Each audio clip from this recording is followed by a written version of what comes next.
All right, attempt number two.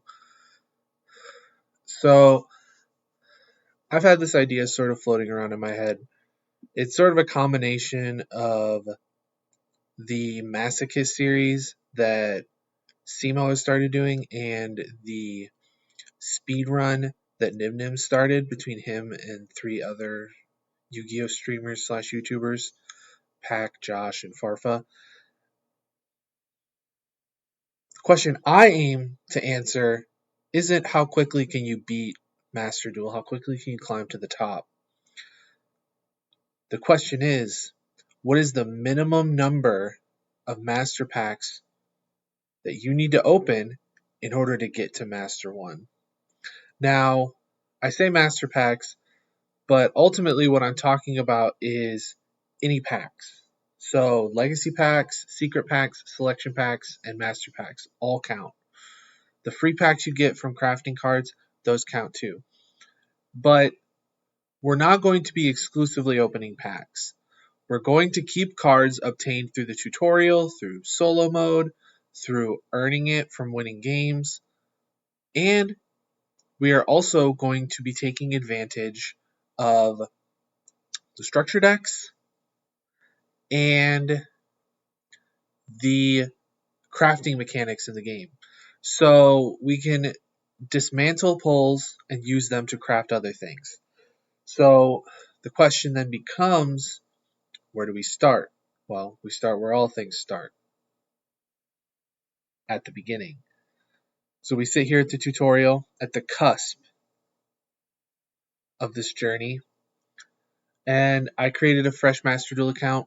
I just recently got to Plat 1 in my personal account for the first time since Master Duel came out.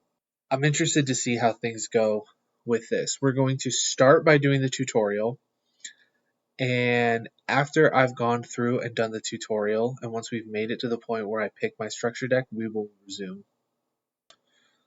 So something I forgot to mention, I kind of mentioned that I was going to do the structure decks. I'm going to do my best to limit myself and only get what I can afford through the gems I earn over the course of the climb. So that's going to be another limitation. But ultimately, if you wanted to spend money on this, you could just go all in on structure decks and get a lot of stuff that way. So I don't think you can tell from looking, but this has a skip on it. I'm going to do my best to do as much of the tutorial as I can, try and get as many resources as I can early on. So I am going to do a lot of this. I'm going to look at the other tutorials and gauge whether or not they're worth doing.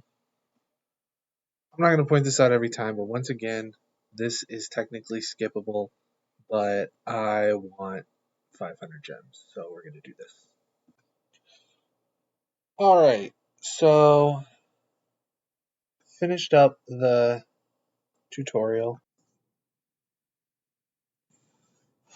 Okay, I thought I had episode 1 of this all set already.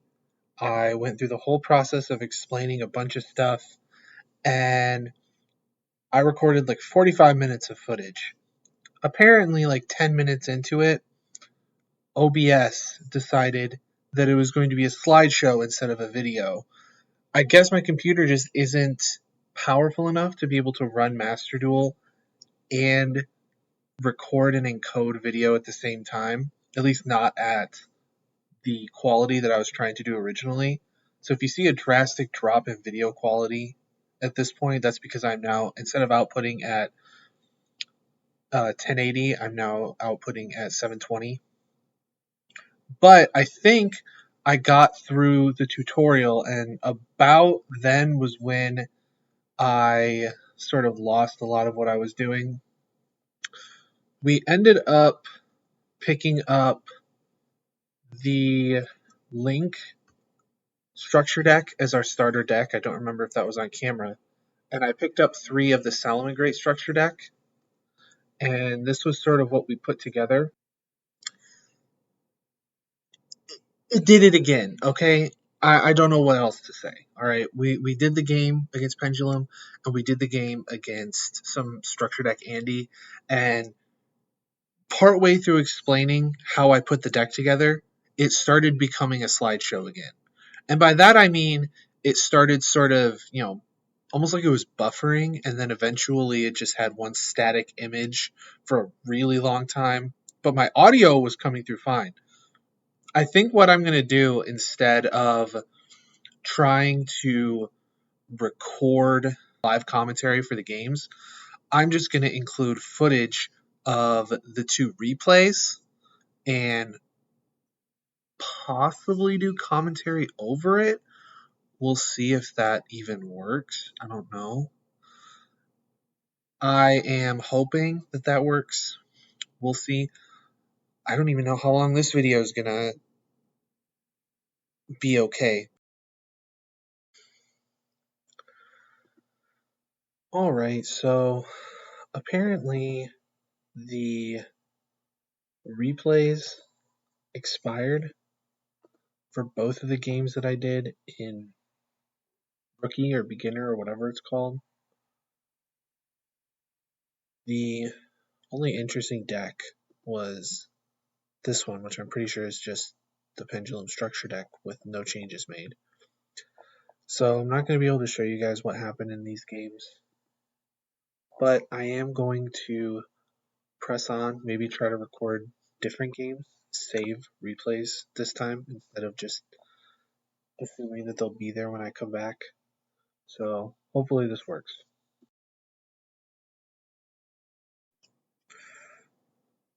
Alright, so I just did my rank up into Bronze 3.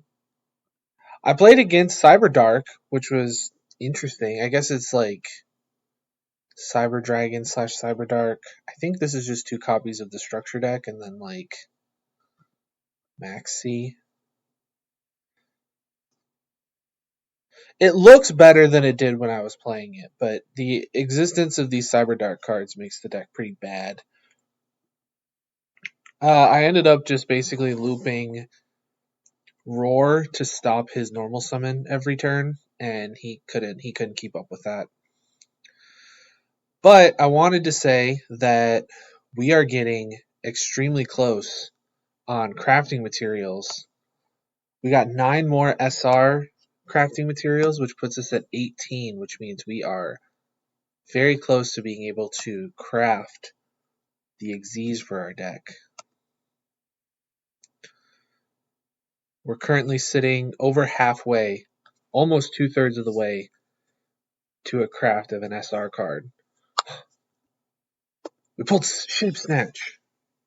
Just kidding. Got some missions we can collect.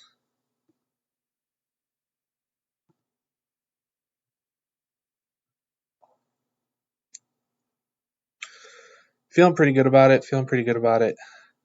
Deck's doing pretty good in Bronze, kind of what I expected. I kind of want to take a look at the structure decks again, see what we can sort of upgrade with. I think I went over this at one point, but I don't think it was on camera. Yeah, nothing in here I don't think offers us much.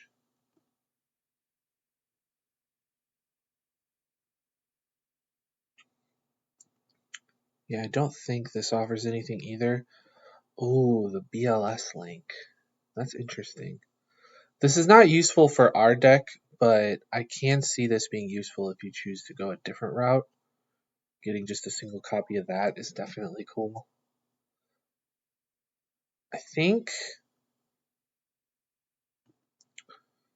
What does this symbol mean?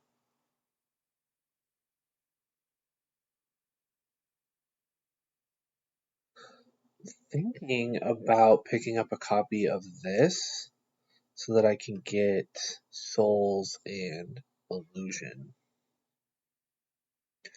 Because that's a pretty cool engine to include in our deck. Because I'll be honest, there's a lot of spells and traps that just don't offer a whole lot, and we have so much in the way of recursion for those. Yeah, nothing in here is really worth my time.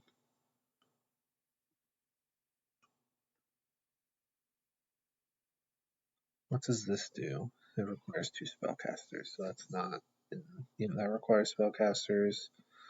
Also requires them. Requires them. Requires them. Yep.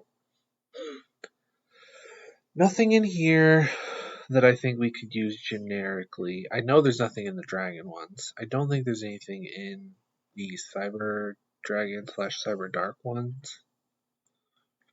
Yeah, there's nothing super generic in here. I think.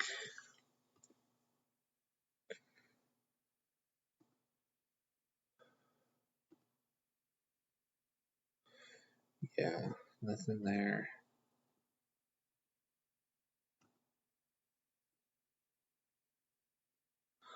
Nothing really here either. I think this is technically generic, but its effects require you to be using pendulums. And I think this is like the closest to having stuff that would actually be like a straight upgrade for our deck. Like we could get access to a copy of Avarice, which would be cool late game, and we could get access to Utopia, which is just like a decent rank 4 to go into. But as it stands, I think what we need more than anything is better link monsters, not necessarily better like Xyz or Synchros or anything like that.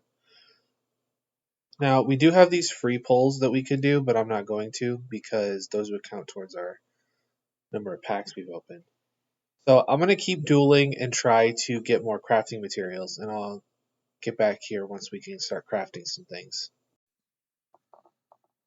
Alright, I'm having a conniption right now. I didn't realize just how much crafting material they are willing to give you. If I spend CP to craft a card, I get 50 UR crafting points. And if I dismantle a card, I get 50 SR crafting points. And then if I do the solo mode, I get 50 more. And oh my gosh, look at all this crafting material that they're giving me for doing the solo mode. I really think that completely changes the math on whether solo mode is worth doing. I haven't gone this far down yet to see what other stuff is available. It says proceed through the solo gate. Oh, you get a deck. Oh yeah, this is one of the structures that you didn't pick at the beginning. Oh, this is the one that has MST in it. That's interesting. I do kind of want that.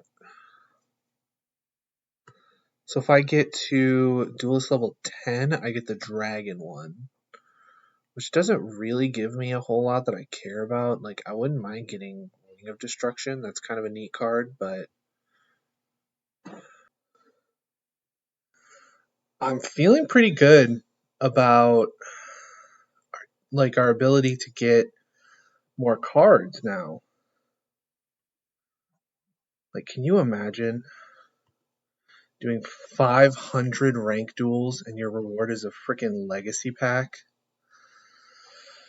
Some of the rewards in this game just don't make any sense to me.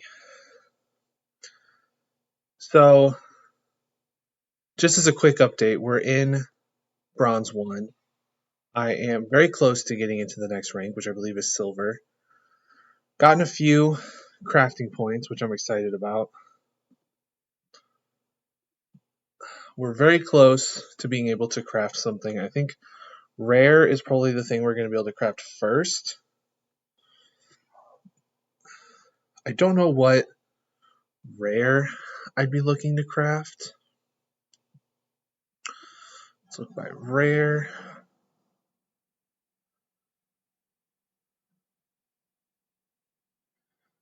And Effect Monster. I think one of the things that I'd like to get my hands on is maybe a Kaiju. No, one of them's a rare.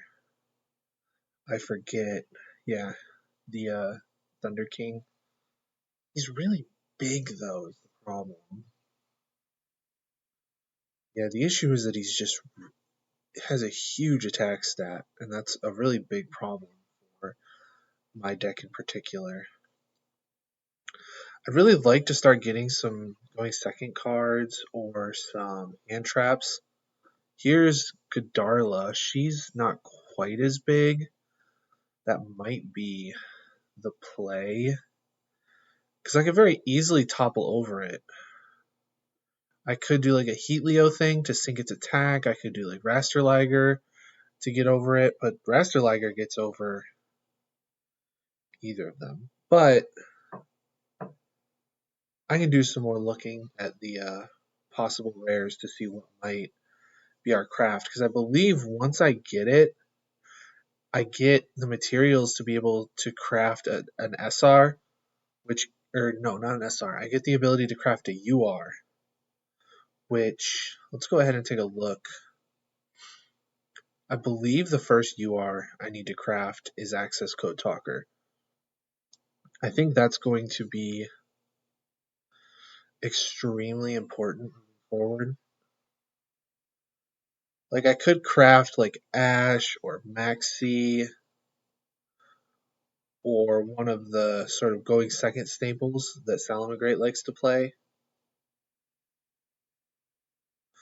But I think ultimately what's going to win me more games in the long run is probably something that's a little bit more generically powerful. Like, I really think that Access Code Talker is going to sort of spell the difference between winning and losing in a lot of games. Because we already have Link 3s that we can go into that make him pretty much as strong as he possibly can be. I don't see him here, but I'll find him later. Yeah, I'm thinking my first UR craft is going to be Access Code Talker. So that's something to look forward to. I think my first SR craft, I'm going to start with Mirage Stalio because I think that's the one that's going to have the biggest impact on the deck moving forward. But I think the very next one I'm going to do is Transcode Talker because that sort of makes it where I can sort of extend further in terms of link material. But if I can do that, I also think the next thing that I go for, which is probably going to be pretty soon after because of the way I get crafting materials, the next thing I'm going to go for is Update Jammer. I think Update Jammer might be worth getting at pretty much as soon as we can because Update Jammer into Rasterliger is actually like kind of good because it can target the Update Jammer in Grave and become a 4K, which attacks twice. And that's just 8K right there. And any errant materials on field can help clear other problematic monsters from the field. So we'll have to see. But I think Update Jammer is like top priority to get, followed by like Access Code, Ross Stalio, Transcode, stuff like that. So I'm going to continue grinding and let you know where we're at. We are now in silver. That last deck I played was a very strange one. It was like a hieratic Dragon Maid type thing. It was very interesting. So let's see what missions we have to collect. 5 of them. That's nice. It's probably just going to be a bunch of gems. Yep, 40 gems, 40 gems. Oh, and the silver frame. 100 gems, 50 gems. Cool. Very cool. Got some more crafting materials from the Duel Pass. I'm going to go grab that real quick. I don't think we're even at the point where we can craft anything yet. Let me take a look at how much of each crafting material we have. We have, we're 3 away from being able to craft an SR. And then once that happens, we can craft a UR. So I think at this point, My best bet is to just keep grinding. Oh boy, oh boy, oh boy, oh boy, oh boy, oh boy. Yes! We now have the requisite crafting points to craft 2 SRs, I believe. And I think that means, yeah, 127 rare crafting points. And that's insane because part of how I got that was I went through the dual training, which apparently counts as solo mode, to get Raigeki and Monster Reborn, and I saw that I got 2 of the solo mode rewards, so I decided to do 2 more because that's what it took to get the SRs. All right, here he is. Oh, did I spell his name wrong?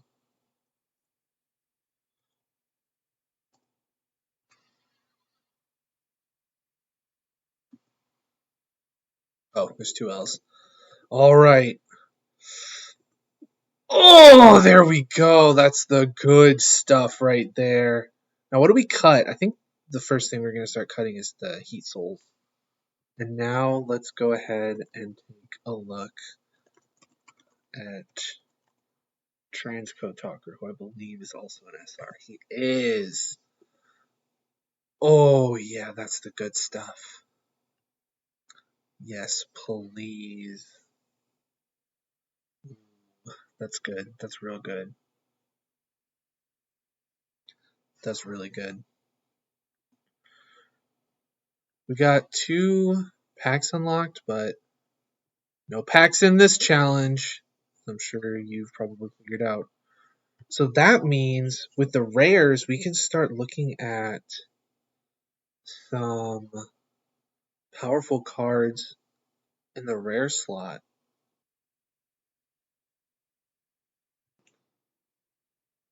All right, I hit the Google, looked up some NR format staples. Let me take a look and see if these are rares or normals.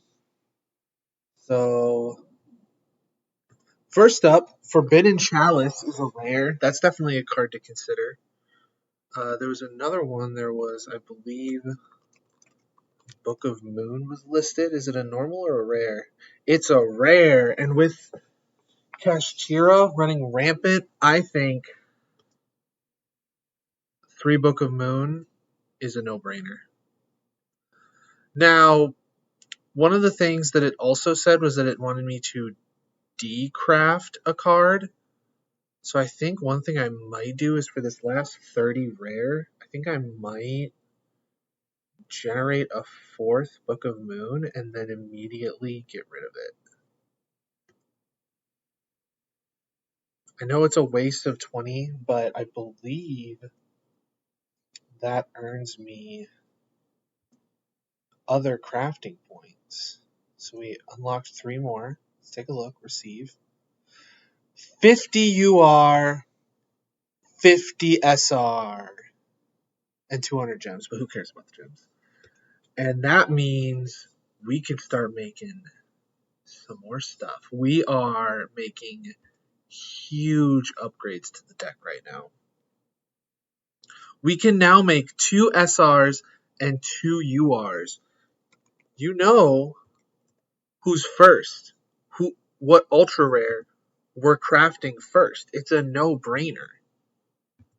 We're getting access code talker. I think next, I know what you're all thinking. I know it. I know what you're all thinking. We have to get that max C usage to 100%. It is vital, which means we're putting them in, baby. We're going to cut some of this chaff, and we are going to... Oh, dang it. You know what? Forget it. We're just going to name it. We're not going to save every version of the deck. So we had...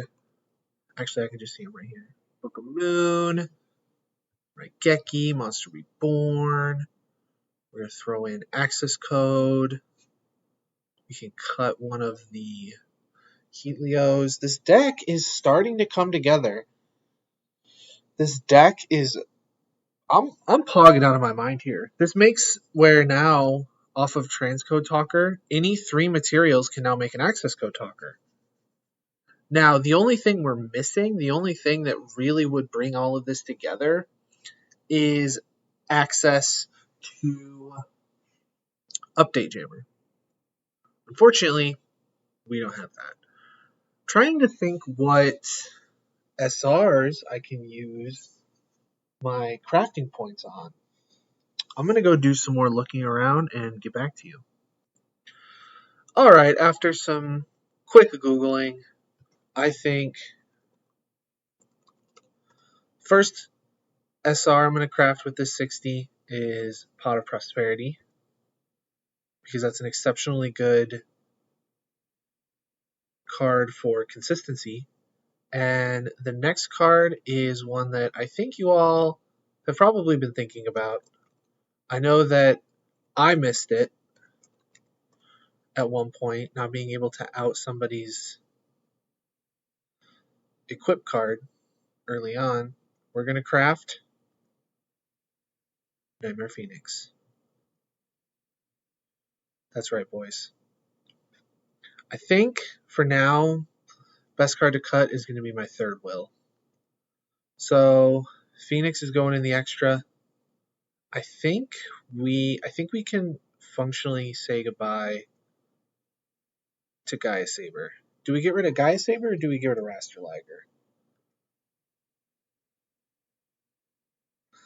I think Gaia Saber is probably more cuttable. So after all that, not opening those packs. This is now version 2 of the deck. As we make our way through Silver, this is going to be the deck that we rock with.